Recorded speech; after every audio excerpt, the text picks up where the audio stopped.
Hello नमस्कार दोस्तों, आपके आज के इस वीडियो में स्वागत है। आई होप कि आप सभी अच्छे होंगे और स्वस्थ होंगे। आज हम क्लास 12 की जो 6th पोएम को पढ़ेंगे, जिसके जो है आंट जेनिफर टाइगर, जिसके राइटर कौन है? एड्रीने रिच।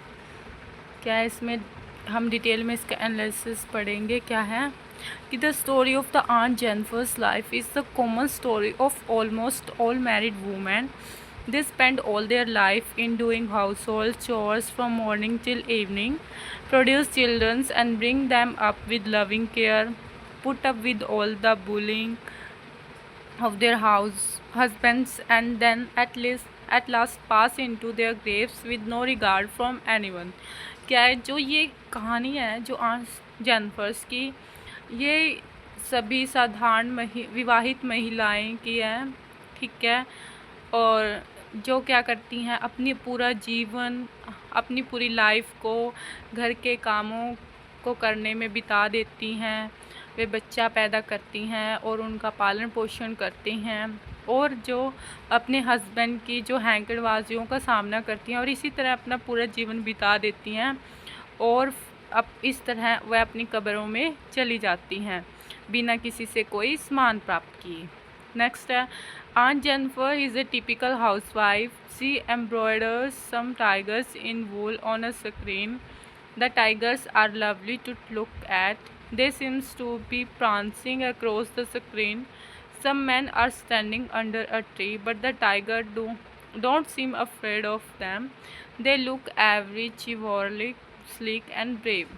क्या है जो आंट जेनिफर है, वो एक विशेष किस्म की जो है महिला है, गृहिणी है। वह क्या करती है, ऊन के ऊपर कुछ भागों की कढ़ाई करती है, ऊन के ऊपर कुछ भागों को बनाती है। बाग देखने में बहुत ही सुंदर हैं, और वे स्क्रीन के पार क्या कर रहे हैं, उछल कर जा रहे प्रतीत होते हैं, ठीक है। और कुछ पुरुष हैं, वो भी पेड़ के नीचे खड़े हुए हैं, परंतु जो बाघ हैं वो उनसे डरते हुए प्रतीत नहीं होते हैं। वे बहुत साहसी हैं, जो बाघ है वो बहुत ही साहसी हैं और सुंदर और वीर लग रहे हैं। देन कि but aunt Jennifer herself has become very old. She can't hardly pull the ivory needle out of the wool. Uncle has dominated her so cruelly all her life that now she thinks those orioles to be a part of her life. क्या कह रहे हैं, जो aunt Jennifer है वो बहुत ही बूढ़ी हो चुकी है। वह जो हाथी दांत वाली सुई को ना बड़ी मुश्किल से उनसे बाहर निकाल पा रही है, खींच पा रही है। अंकल ने उसके पूरे जीवन के ऊपर इतनी क्रूरतापूर्ण जो व्यवहार किया है, प्रभुसत्ता बनाए रखी है, कि अब वह उन जो यातनाओं को अपने जीवन का एक अभिन्न अंग मान लगे। अब वह उसे अपने जीवन का अंग मानने लगी है, ठीक है। The point imagines that even when aunt Jennifer dies, क्या करता है, कवित्री है जो कल्पना करती है कि जब आंट जेनिफर्स मर भी जाएगी, there will be no peace for her, कि वहाँ पर भी उसे कोई शांति नहीं मिलेगी। इवन इन हर ग्रेव, अपनी कब्र में, she will be thinking of her daily chores, और वह अपने डेली काम जो वह काम करती है उसके बारे में सोचती रहेगी, ठीक है। The tiger on her panel will go on prancing as usual, but the poor aunt Jennifer's will be lying lifeless in her grave, ठीक है। जो उसके पर्दों के ऊपर वाले बाग हैं वह पहले की भांति उछलना कूदना जारी रखेंगे, परंतु जो बेचारी आंट जेनिफर है वो अब अपनी जो कब्र में निर्जीव पड़ी होगी। इस कहानी में बताया गया है कि जो ये आंट जेनिफर की कहानी है, ये सभी जो महिलाएं हैं, सभी साधारण विवाहित महिलाएं हैं, कि वह अपना पूरा जीवन घर के कामों को करने में बिता देती हैं, बच्चे पालने और बच्चा पैदा करने में बिता देती हैं, और ना ही वे किसी से कोई अवार्ड प्राप्त करती हैं। परंतु जो आंट जेनिफर है वो कोई साधारण महिला नहीं, मतलब एक अलग ही किस्म की गृहिणी हैं।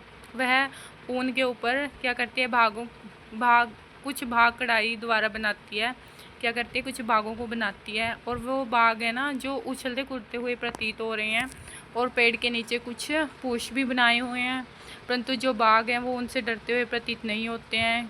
वो बहुत ही वीर तथा साहसी हैं, और आंट जेनिफर है बहुत ही बूढ़ी हो चुकी हैं और जिस सुई के साथ वह बागों को की बुनाई कढ़ाई कर रही है वह सुई वह उनसे बाहर भी नहीं निकाल पा रही। वह इतनी कमज़ोर और बूढ़ी हो गई है। अंकल ने उसके ऊपर इतने क्रूर व्यवहार किए हुए हैं कि वह उसको अपने जीवन का अंग मान बैठी है। कवित्री अब कल्पना करती है कि जब आंट जेनिफर मर जाएगी और अपनी कब्र में पड़ी होगी तब वह निर्जीव पड़ी होगी, परंतु जो उसके द्वारा ऊन पर बनाए कढ़ाई की गई है बागों की वह उसी तरह उछल कूद कर रही होंगे, परंतु जो आंट जेनिफर है वह अपनी कब्र में क्या निर्जीव पड़ी होगी। Thank you. Please subscribe my channel. अगर आपको यह वीडियो पसंद आई हो तो प्लीज़ लाइक एंड कमेंट।